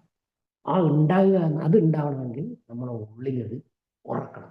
ആ ഉറക്കുന്നതിനെയാണ് ആത്മീയത എന്ന് ഉദ്ദേശിക്കുന്നത്. നമ്മളെ ഉള്ളിൽ അത് പ്രവൃത്തിപഥത്തിലേക്ക് കൊണ്ടുവരേണ്ട രീതിയിൽ നമ്മളെ ഉള്ളിൽ അത് പ്രവർത്തിക്കണം. അതുകൊണ്ട് ഞാൻ പറയുന്നത് കേട്ടിട്ടുണ്ട്, നമ്മള് വണ്ടി ഓട്ടുന്ന ആളുകൾ വണ്ടി പോകുന്നത്, കാർ ഓടുന്നത് ആക്സിലേറ്റർ ചവിട്ടിയാലാണ്. അത് സ്പീഡ് പോകണമെങ്കിലും ആക്സിലേറ്റർ ചവിട്ടിയാൽ സ്പീഡ് പോയിക്കോളും. പക്ഷേ ബ്രേക്ക് ഉണ്ട് എന്ന ബോധമാണ് ഈ ആക്സിലേറ്റർ ചവിട്ടി മുന്നോട്ട് പോകാനുള്ള ധൈര്യം. ബ്രേക്ക് ഇല്ല എന്ന് തോന്നിയാൽ പിന്നെ നമ്മൾ ആക്സിലേറ്റർ ഉണ്ടായാലും വണ്ടി പോകില്ല, നമുക്ക് ചവിട്ടാൻ കഴിയില്ല. പറഞ്ഞു വരുന്നത് അതാണ് ആന്തരികമായിട്ട് ഉള്ള ഒരു വിശ്വാസം, ഒരു കാര്യം, ബ്രേക്ക് ഉണ്ട് എന്ന ഒരു ബോധം. അതുപോലെയാണ് ജീവിതത്തിൽ എല്ലാ കാര്യം. അതിൻ്റെ ഉള്ളിൽ പുറമേ കാണുന്ന എല്ലാ പ്രവൃത്തിയുടെയും ഉള്ളിലൊരു ബോധമുണ്ട്. ആ ബോധത്തിനെ ശക്തിപ്പെടുത്തുന്നതിനെയാണ് നമ്മൾ ആത്മീയത എന്നുകൊണ്ട് ഉദ്ദേശിക്കുന്നത്. ഞാൻ വിചാരിക്കുന്നത് സമയം ആയിട്ടുണ്ടാവും വിചാരിക്കുന്നു, അല്ലേ? രാജീവേട്ടാ തുടർന്നോളൂ, നമുക്ക് എടുക്കാം. അപ്പോ ഞാൻ അതെയാ, അത്രയൊന്നും പറയാനില്ല. പറഞ്ഞു വരുന്നത്, അപ്പൊ ഇത്തരത്തിലുള്ള നമ്മുടെ ഉള്ളിൽ നടക്കേണ്ട ചില കാര്യങ്ങൾ, അതിന് അതുകൊണ്ടാണ് ഞാൻ വിചാരിക്കുന്നത്, അല്ലെ, ആൽക്കഹോളിക് അനോണിമസ് നിരന്തരം യാത്ര ചെയ്യുക, നിരന്തരം നമ്മുടെ ഉള്ളിൽ ഏത് പ്രവൃത്തി ചെയ്യുമ്പോഴും അതിൽ ആൽക്കഹോളിക് അനോണിമസിന്റെ ഓർമ്മയുണ്ടായിരിക്കണം. ഞാൻ ഒരു ആൽക്കഹോളിക് അനോണിമസിന്റെ ഒരു എന്താ പറയണ്ടേ, ഒരു ഏകാരനാണ് എന്നുള്ള ബോധത്തോടു കൂടി പ്രവർത്തിക്കാൻ കഴിയുക എവിടെയും ഏത് സമയത്തും. അതാണ് ഒരു ആൽക്കഹോളിക് അനോണിമസിന്റെ അകത്ത് പ്രവർത്തിക്കുന്ന ഒരാൾക്ക് കിട്ടേണ്ടത് എന്നാണ് ഞാൻ വിചാരിക്കുന്നത്. നിരന്തരം ഏത് പ്രവൃത്തി ചെയ്യുമ്പോഴും അതിൻ്റെ അകത്തുള്ള സത്യസന്ധത ഇതുമായി ചേർന്നിട്ട് എന്തിനേയും സ്വീകരിക്കാനുള്ള ഒരു മാനസികാവസ്ഥ. സ്വീകരിക്കുക എന്ന് പറയുമ്പോൾ നമുക്ക് പലതുണ്ട്. അതിനകത്ത് ഏറ്റവും ഞാൻ കേട്ടിട്ടുള്ള ഏറ്റവും നല്ലൊരു ഇതാണ് രോഗം വന്ന രോഗത്തെ സ്വീകരിക്കുക. വേറെ വഴിയൊന്നുമില്ല. നമ്മൾ രോഗത്തിനോട് നമ്മൾ ഒരാൾ ക്യാൻസർ വന്നു, നമ്മളിവിടുന്ന് ഇവിടെ പഠിച്ചതിനെ കൊണ്ട് ക്യാൻസർ മാറുന്നില്ല. അതിനെ സ്വീകരിക്കുക, അതിനെ എന്താ വേണ്ടത് ചെയ്യുക എന്നല്ലാതെ അതിനെപ്പറ്റി ഭയപ്പെട്ടിട്ടോ, അതാണ് സ്വീകരിക്കുക എന്നുള്ളതിനെ കൊണ്ട് ഉദ്ദേശിക്കുന്നത്. എന്തും ഒരു ജീവിതത്തിൽ എന്തെല്ലാം പ്രതിസന്ധികൾ വരാം, ആ എല്ലാ പ്രതിസന്ധികളെയും നമ്മുടെ ജീവിതത്തിന്റെ ഭാഗമാക്കാൻ എന്താണ് മനഃശാന്തതയോടുകൂടി അതിനെ സമീപിക്കാനുള്ള ഒരു മനസ്സ് അല്ലെങ്കിൽ ഒരു ആത്മാവ് ഉണ്ടാവേണ്ടതുണ്ട്. അതാണ് ഇതിലൂടെയൊക്കെ കടന്നു പോകുന്നത് നമുക്ക് കിട്ടേണ്ടതും കിട്ടുന്നതും. അതിനകത്ത് പലരും നിൽക്കുന്ന ആളുകൾ എന്ന് ഞാൻ വിചാരിക്കുന്നത് അലക്കവാളിക്കാരാണ് മനസ്സിലൊക്കെ നിൽക്കുന്ന ആളുകൾ അതാണ് കിട്ടുന്നതെന്ന് ഞാൻ വിചാരിക്കുന്നു. എന്തിനേയും ശക്തി കിട്ടും, അറിവ് കൊണ്ട് അതിനെ മാറ്റി നിർത്താൻ പഠിക്കുക. ഇപ്പോൾ പറഞ്ഞ പോലെ ആളുകൾ മരിക്കും. ഞാനൊക്കെ പണ്ടൊക്കെ ഒരാൾ അടുത്തുള്ള ആൾ മരിച്ചു കഴിഞ്ഞാൽ പിന്നെ ഉറപ്പുണ്ടാവില്ല. പിന്നെ കുറേ കാലത്തേക്ക് ഞാൻ വളരെ അസ്വസ്ഥനായിരിക്കും. പിന്നെ മരണഭയവും, ഞാനിപ്പം മരിച്ചു കൂടി എന്നുള്ളൊരു ഭയം ഉണ്ടാവും. അപ്പം ഞാനിത് വേറൊരാളോട് പറഞ്ഞപ്പോൾ കുറേ മുമ്പാണ്, അദ്ദേഹം എന്നോട് പറഞ്ഞു, മരണത്തിന് ഭയപ്പെട്ടിട്ട് കാര്യമൊന്നുമില്ല. ജനിച്ചാൽ മരിക്കും, കൂടെയുള്ള ആൾ മരിക്കും, നമ്മളും മരിക്കും, അതിനെ ഭയപ്പെട്ട്. അദ്ദേഹം പറഞ്ഞ കുറേ വാക്കുകളുണ്ട്, അതുപോലെ എനിക്ക് പറയാൻ അറിയില്ല. പക്ഷെ പിന്നീട് എൻ്റെ ജീവിതത്തിൽ ആ മരണഭയം ഉണ്ടായിട്ടില്ല. ഒരു അത്ഭുതമാണ്. ഞാൻ മറ്റെനിക്ക് പറഞ്ഞാൽ ഒരു ദൂരെ പേപ്പറിൽ ആൾ മരിച്ച കഴിച്ചാൽ മതി, എനിക്ക് പിന്നെ അസ്വസ്ഥനായി, ഞാനിങ്ങനെ ഭയപ്പെട്ടിരിക്കും. പിന്നീട് എന്നെ സംബന്ധിച്ചിടത്തോളം ആ ഒരു അറിവ് ഒരു വല്ലാത്ത ഒരു രീതിയിലാണ് അദ്ദേഹം പറഞ്ഞു തന്നത്. അപ്പോൾ ഏത് കാര്യത്തിനും ഒരു എന്താ പറയണ്ടേ, ഇത്തരത്തിലുള്ള അറിവ് കൊണ്ട് നമുക്കതിനെ മാറ്റിയെടുക്കാൻ പറ്റുന്നതാണ്. ഞാൻ എൻ്റെ അനുഭവത്തിൽ മാറ്റിയെടുക്കാൻ പറ്റിയത്. ഞാൻ എൻ്റെ ഒരു അനുഭവം പറഞ്ഞു കഴിഞ്ഞാൽ, എനിക്ക് ഇപ്പം 35 കൊല്ലമായി ഷുഗർ ഉണ്ട്. അപ്പോൾ ആദ്യകാലത്ത് എനിക്ക് ഷുഗർ ഉണ്ട് എന്ന് അറിഞ്ഞിട്ട് ഞാനൊരു 2-3 കൊല്ലം മരുന്നൊന്നും കുടിച്ചിട്ടില്ല, ഗുളികയൊന്നും കഴിക്കാറില്ല. ഞാൻ എനിക്കത് എൻ്റെ സുഹൃത്തുക്കളോടും കണ്ടുപിടിക്കുന്ന സമയത്താണ് എല്ലാവരോടും പറയുമോ, എനിക്ക് ഷുഗർ ഉണ്ട്, പക്ഷെ ഞാൻ ഗുളികയൊന്നും കഴിക്കില്ല, ഞാൻ ഭയങ്കരമാണ്, എന്തോ ഗുളിക കഴിക്കാണ്ടിരിക്കുന്നത് എന്തോ ഒരു വലിയ എൻ്റെ കഴിവാണ് എന്നുള്ളതാണ് ഞാൻ അന്ന് മനസ്സിലാക്കി വെച്ചത്. അപ്പോൾ ഞാനിത് പറയുകയും ചെയ്യും. എല്ലാവരും കള്ളനെ കുടിക്കുമ്പോൾ എല്ലാവരോടും പറയും, ഞാനൊക്കെ ഷുഗർ ഉണ്ട് കേട്ടോ, പക്ഷെ ഞാൻ ഗുളിക കുടിക്കില്ല, ഇതെന്തോ വലിയ ഒരു സംഗതിയാണെന്ന്. പക്ഷെ പിന്നീട് എൻ്റെ ഒരു സുഹൃത്ത് ഡോക്ടർ ഉണ്ടായിരുന്നു, അയാളെ ഞാൻ കാണിച്ചിട്ട് ഞാൻ അയാളോട് ഇതേ വാക്ക് തന്നെ ഉപയോഗിക്കും. ഞാൻ കുറേ ആയപ്പോൾ, പക്ഷെ ഞാൻ ഗുളികയൊന്നും എനിക്ക് വേണ്ട, ഗുളികയൊന്നും എനിക്ക് കഴിക്കട്ടെ. അപ്പൊ അയാളാണ് എന്നോട് പറഞ്ഞത്, എൻ്റെ ഒരു സുഹൃത്താണ്, എന്നോട് നീ ഗുളിക കഴിക്കില്ല എന്ന് പറഞ്ഞു കഴിഞ്ഞാൽ നീ എന്നാ ഉദ്ദേശിക്കുന്നത്? അല്ല ഒന്നാമത്തെ വലിയ പ്രശ്നം, എന്നാലും വേറെ എനിക്ക് പ്രശ്നമൊന്നും കാണുന്നില്ലല്ലോ എന്നൊക്കെ ഞാനിങ്ങനെ സാധാരണ കാര്യങ്ങളൊക്കെ പറഞ്ഞു. പക്ഷെ അയാൾ പിന്നീട് എന്നോട് പറഞ്ഞു, ഈ ഷുഗർ എന്ന് പറഞ്ഞാൽ എന്താണെന്ന് അറിയോ? അയാൾ അതിനൊരു വിശദീകരണം, ബ്ലഡിൽ ഷുഗർ ഇത്രയേ ഉണ്ടാവുള്ളൂ, അത് ഇപ്പൊ ബ്ലഡിൽ ഇത്രയാ ഉള്ളത്, അത് പോകെ പോകെ എന്താ ഉണ്ടാകുക എന്ന് പറഞ്ഞു കഴിഞ്ഞാൽ മനുഷ്യന്റെ ഏറ്റവും നേരിയ ഞരമ്പിൽ ഇത് ബ്ലോക്ക് ആവും. ഏറ്റവും നേരിയ ഞരമ്പുള്ള 3 സംഗതിയാണ് ഉള്ളത്. ഒന്ന് കണ്ണിൻ്റെ അകത്താണ്, കണ്ണിൻ്റെ അകത്ത് ബ്ലോക്ക് വന്നാൽ നമ്മുടെ കണ്ണ് കാണൂല. പിന്നെ ഒന്ന് കിഡ്നീൻ്റെ മേലെയുള്ള ആ കിഡ്നിയിലാണ് ഏറ്റവും നേരിയ നെർവ്സ് ഉള്ളത്, അവിടെ ചിലപ്പോൾ കിഡ്നി അടിച്ചു പോകും. അല്ലെങ്കിൽ ഹാർട്ടിന്റെ മേലെയുള്ള ആ മാംസത്തിന് മേലെയുള്ള നേരിയ ഞരമ്പുകൾ ഇതിൽ ബ്ലോക്ക് ആവും. ഇത് 3 കിഡ്നി, കണ്ണ്, ഹാർട്ട്, ഇത് 3 അടിച്ചു പോകാൻ സാധ്യതയിട്ട് ഇന്നതാണ് കാരണം, ഇങ്ങനെയാണെന്ന് പറഞ്ഞപ്പോൾ എന്നെ സംബന്ധിച്ച് അത് ബോധ്യമായി. പിന്നെ ഇന്ന് വരെ ഈ 35 കൊല്ലം ഞാൻ ഗുളിക കഴിച്ചത് ജീവിച്ചത്. അതിനകത്ത് ഇടക്കാലത്ത് പ്രകൃതി ചികിത്സയൊക്കെ നടത്തിയിട്ടുണ്ട്, ഇല്ലാന്ന് പറയുന്നില്ല. പറഞ്ഞു വരുന്നത്, അതുപോലെ ഒരാൾക്ക് ഒരു കാര്യത്തെ പറ്റിയിട്ടുള്ള ഒരു ബോധ്യം ഉണ്ടാകുമ്പോഴാണ് അത് പിന്നീട് എൻ്റെ ജീവിതത്തിൽ ഞാൻ പാലിക്കാതിരുന്നിട്ടില്ല. എവിടെ പോയാലും എവിടെ യാത്ര ചെയ്യുമ്പം ആദ്യം ബാഗിലെടുത്ത് വെക്കുന്നത് ഷുഗറിന്റെ മരുന്നുകളാണ്. പറഞ്ഞു വരുന്നത് അപ്പൊ അത്തരത്തിലുള്ള ഒരു അറിവ് നമ്മളെ പിന്നീട് ഏത് സമയത്തും നമ്മളെ ഓർമ്മയിൽ അത് പ്രവൃത്തി പദത്തിലേക്ക് എത്തിക്കേണ്ട വിധത്തിലുള്ള ഒരു അറിവായിരിക്കും.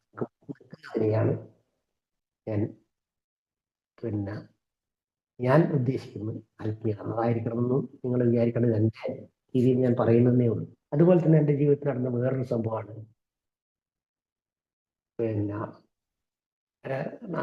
ഒരു 10-25-20 കൊല്ലം മുമ്പെല്ലാം നമ്മുടെ നാട്ടിലൊക്കെ മാറ്റഡോർ വണ്ടികളാണ് കൂടുതൽ. വേറെ ഇന്ന് കാണുന്ന തരത്തിലുള്ള വണ്ടികളൊന്നും ഇല്ല.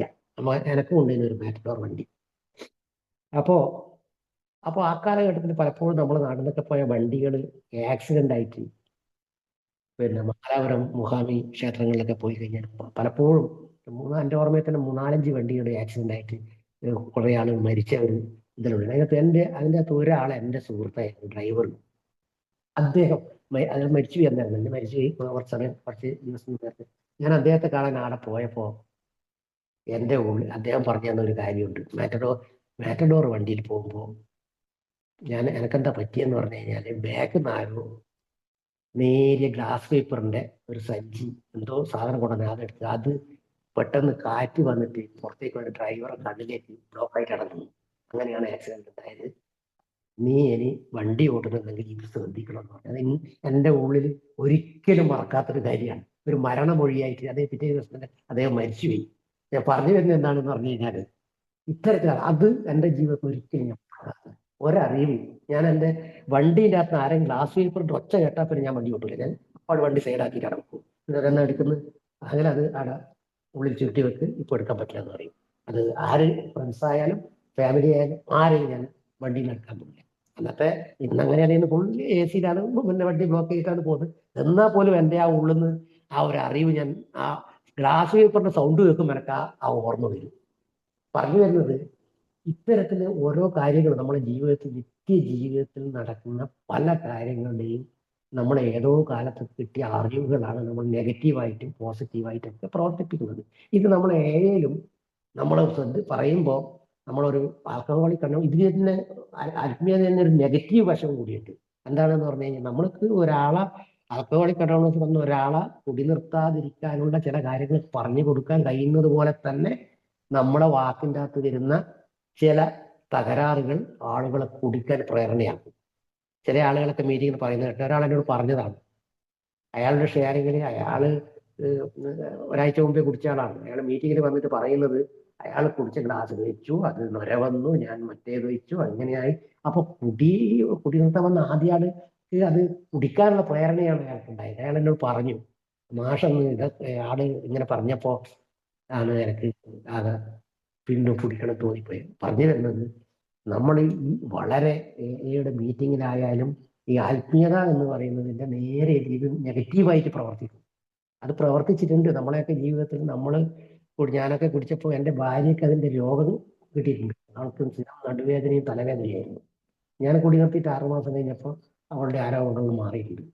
അപ്പോൾ ഇതെന്താണ് സംഭവിക്കുന്നതെന്ന് ചോദിച്ചാൽ നമ്മൾ ആയിട്ടുള്ള ആത്മബന്ധം കൊണ്ട് നമ്മളുടെ ഓരോ നെഗറ്റീവും അവരിലും ബാധിക്കുന്നു എന്നുള്ളതാണ്. ഇത് നമ്മുടെ ഗ്രൂപ്പിലും പ്രാധാന്യമുള്ളതാണ്, കുടുംബത്തിലും പ്രാധാന്യമുള്ളതാണ്. അറിവുകൾ നമ്മൾ അത് നെഗറ്റീവായിട്ട് അത് ഫലിക്കാതിരിക്കാൻ പോസിറ്റീവായിട്ട് ഫലിക്കുന്നത് പോലെ തന്നെ ഇതിനൊരു നെഗറ്റീവ് വശമുണ്ട് എന്നുള്ളതാണ് വളരെ വ്യക്തമായി മനസ്സിലാവുന്നതാണ് ഞാൻ വിചാരിക്കുന്നത്. കാരണം ഒരു മീറ്റിങ്ങിന് വന്ന ഒരാളെ ഒരിക്കലും വേയിൽ വരാണ്ടിരിക്കാൻ കാരണമാകുന്ന രീതിയിലും നമ്മളെ പ്രവൃത്തി അവിടെ സാധ്യമാകും. അപ്പം അത് നമ്മൾ ആൽക്കഹോളിക് അഡിക്ഷനിലൂടെ കടന്നു ഓരോ വ്യക്തിയും വളരെയേറെ ശ്രദ്ധിക്കണം. ഇത് തന്നെ കുടുംബത്തിലും പല അറിവുകളുണ്ട്. അതും കൂടി പറഞ്ഞ് ഞാൻ നിർത്താം. എൻ്റെ ജീവിതത്തിൽ നടന്ന എനിക്കിപ്പോൾ 65 വയസ്സായി. അപ്പോൾ എൻ്റെ ഭാര്യക്ക് 56 വയസ്സായി. അപ്പോൾ ഒരു 5 കൊല്ലം മുമ്പേ പിന്നെ എനിക്ക് ഭാര്യക്ക് പലപ്പോഴും എന്താ പറയണ്ടേ ശണ്ട കൂടും. എന്തെങ്കിലും ചെറിയ കാര്യങ്ങൾ പറഞ്ഞാൽ അതിനകത്ത് പെട്ടെന്ന് ഒരു വിധത്തിലും ഒരു ദിവസം നമ്മൾ 2 പ്രാവശ്യമെങ്കിലും ഞാൻ ഏഴുള്ള സമയത്ത് തന്നെയാണ് പിന്നെ പ്രശ്നമാവും. അതൊക്കെ തന്നെ വളരെ അവസാനം മടുത്തു പോയി. ഇത് ഇങ്ങനെയാണെങ്കിൽ ജീവിക്കുക എന്ന് പറയുന്നത് രീതിയിലേക്ക് എത്തിയിട്ടുണ്ട്. പക്ഷേ ഞാനത് ഒരു ഡോക്ടറെ കൊണ്ട് കൺസൾട്ട് ചെയ്തപ്പോൾ അവർ പറഞ്ഞു സ്ത്രീകൾക്ക് 45 to 55 ഹോർമോൺസിലൊക്കെ ചേഞ്ച് ആകുന്ന ഒരു പ്രായമാണ്. ആ സമയത്ത് ഇതൊക്കെ കാണിക്കും. അത് അത്ര കാര്യമാണ്, കുറച്ച് കഴിയുമ്പോൾ. അത് പറഞ്ഞപ്പോൾ എൻ്റെ ദേഷ്യം മാറി. കാരണം എനിക്ക് മനസ്സിലായി അവൾക്ക് അവൾ ബോധപൂർവം ചെയ്യുന്നതല്ല, ഇതിന് ഇങ്ങനെ ഒരു ശാരീരിക പ്രശ്നമുണ്ട് എന്ന്. അല്ലെങ്കിൽ ഞാൻ എൻ്റെ ഒരു പകയായിട്ടാണ് അത് മാറുന്നത്. ഞാൻ അവളെ ഇതെന്താ എന്നോട് ഇങ്ങനെ കാണിക്കുന്നുണ്ട് ഒരു തരം എന്താ പറയണ്ടേ ഒരു തരം പകയായിരുന്നു. പക്ഷെ അറിവ് അതിനിപ്പോൾ എന്തുകൊണ്ടാണ് സംഭവിക്കുന്നത് എന്ന് പറയുന്ന ഒരു അറിവ് കിട്ടിയപ്പോൾ എൻ്റെ ആ മാനസിക മാറി. അപ്പോൾ ഇതുപോലെ നമ്മുടെ ജീവിതത്തിൽ പ്രത്യേകിച്ചിട്ടും നമ്മുടെ കുടുംബത്തിൽ ഭാര്യ, നമ്മുടെ ഏറ്റവും അടുത്ത ആൾ ഭാര്യ തന്നെയാണ്, മക്കളെക്കാട്ടി അടുത്ത ആൾ ഭാര്യ തന്നെയാണ്. അപ്പോൾ അവരുടെ പ്രായത്തിനനുസരിച്ചിട്ടായിരിക്കും ഓരോ പ്രശ്നങ്ങളുള്ളത്. ഞാൻ മനസ്സിലാക്കിയ ഒരു കാര്യമാണ്. 20 വയസ്സുള്ള ഭാര്യയും 20-25 വയസ്സുള്ള ഭാര്യ ഭർത്താവും പോലെയല്ല 30-35 വയസ്സുള്ള ഭാര്യ. 45, 40, 50, 55, 60 എന്നെല്ലാം പറയുമ്പോൾ ഇത്തരത്തിലുള്ള സ്വഭാവത്തിലും അവരുടെ ശാരീരിക പ്രശ്നങ്ങളും ഒക്കെ വലിയ മാറ്റങ്ങളുണ്ടാകും. അതൊക്കെ നമ്മൾ സൂക്ഷ്മമായി നിരീക്ഷിക്കുകയും അതിനെ പറ്റിയിട്ടുള്ള അറിവ് നേടുകയും ചെയ്തു കഴിഞ്ഞാൽ നമ്മുടെ കുടുംബ ജീവിതമൊക്കെ വളരെ സൂക്ഷ്മമായിട്ടും നല്ല രീതിയിലും, അല്ലെങ്കിൽ നമുക്ക് ഇത്തരത്തിലുള്ള നമുക്കത് അറിയില്ല എങ്കിൽ നമ്മൾ വല്ലാണ്ട് നമ്മൾ ഈ കുടിക്കാതിരുന്ന് നമ്മൾ വീണ്ടും എല്ലാ കാര്യം ചെയ്തിട്ടും നമ്മളോട് ഇത്തരത്തിലാണ് പെരുമാറുന്നതെന്നൊക്കെ നമുക്ക് തോന്നുമ്പോൾ നമ്മൾ വല്ലാണ്ട് അസ്വസ്ഥരാവുന്നു. അപ്പൊ ഇത്തരത്തിലുള്ള പല കാര്യങ്ങളും, പലതരത്തിലുള്ള അറിവുകൾ നമ്മൾ അത് മീറ്റിങ്ങിലും പങ്കുവെക്കണം. ഞാനൊക്കെ ഈ കാര്യങ്ങളൊക്കെ മീറ്റിങ്ങിലൊക്കെ സ്ഥിരമായി പങ്കുവെക്കുന്നത്. അത് ചില ആളുകൾക്കൊക്കെ അത് വലിയ ഇത് എൻ്റെ ഭാര്യയ്ക്ക് വലിയ പ്രശ്നമാണ്, ഇപ്പോൾ ഞാനും വല്ലാത്ത പുരുഷൻ അങ്ങനെയൊക്കെ പറയാറുണ്ട്. അപ്പോൾ പങ്കുവെക്കപ്പെടുമ്പോൾ അതിൻ്റെ പ്രയാസം കുറയുകയും ചെയ്യും, അതിനൊരു ഉത്തരം കിട്ടുകയും ചെയ്യും. ഇതൊക്കെ തന്നെയാണ് ആൽക്കഹോളിക് അനോണിമസിലൂടെ കടന്നു പോകുമ്പോൾ നമ്മൾക്ക് കിട്ടുന്നത്. കൂടുതൽ പറയുന്നില്ല. എന്നെ ഇതുവരെ ഞാൻ ഈ പറഞ്ഞ കാര്യങ്ങളൊന്നും എല്ലാം എല്ലാ കാര്യത്തിലും അഭിപ്രായം ഉണ്ടാവണമെന്നോ അല്ലെങ്കിൽ ഞാൻ പറഞ്ഞത് ശരിയെന്നുള്ള അഭിപ്രായമൊന്നുമില്ല. എനിക്ക് എൻ്റെതായ രീതിയിൽ ഞാൻ പറഞ്ഞു എന്നേ ഉള്ളൂ. നിങ്ങൾക്ക് ആർക്കെങ്കിലും ക്ഷമിക്കുക. അതുപോലെ തന്നെ എന്നെ കേട്ടിരുന്ന എല്ലാവർക്കും നന്ദി. Thank you. നന്ദി രാജീവേട്ടാ, നമ്മുടെ കൂടെ ഇത്രയും നേരം ഈ വിഷയത്തെ കുറിച്ചിട്ട് സംസാരിച്ചതിൽ, ആത്മീയതയുടെ പ്രാധാന്യം സുബോധത്തിൽ എന്ന വിഷയത്തെക്കുറിച്ച് സംസാരിച്ചതിൽ. സുഹൃത്തുക്കളെ, ഈ വിഷയത്തോടനുബന്ധിച്ചിട്ട് ആർക്കെങ്കിലും എന്തെങ്കിലും കൂട്ടിച്ചേർക്കാനോ അല്ലെങ്കിൽ എന്തെങ്കിലും സംശയമോ ഉണ്ടെങ്കിൽ നമുക്ക് അടുത്ത ഈ സമയം ഉപയോഗിക്കാവുന്ന അടുത്ത 20 മിനിറ്റോളം നമുക്ക് ഉപയോഗിക്കാവുന്നതാണ്. അതല്ലാതെ ജനറൽ ഷെയറിംഗ് ആയിട്ട് ആർക്കെങ്കിലും താല്പര്യമുണ്ടെങ്കിൽ മുന്നോട്ട് വന്നിട്ട് ഷെയർ ചെയ്യാവുന്നതാണ്. രാജീവേട്ടന് ഒരു നന്ദി പ്രകാശിപ്പിക്കാനും മുന്നോട്ട് വരാം. ഓക്കെ. സാജുവേട്ടാ, ഞാൻ പറയാം. ഞാനൊരു അമിത മദ്യപാനി, ഏഴ് സഹായത്തിൽ എന്ന ദിവസം മദ്യപിച്ചിട്ടില്ല. എൻ്റെ പേര് അലക്സ്. എല്ലാവർക്കും hi. Hi Alex bhai. Hi hi hi. എനിക്ക് രാജീവനോട് ചോദിക്കാനുള്ള ഒരു കാര്യം ഇതായിരുന്നു. അതായത് നമ്മൾ ഈ സുബോധ ജീവിതത്തിന് മുന്നോട്ട് ആത്മീയത ആവശ്യമാണ്. അപ്പം അതായത്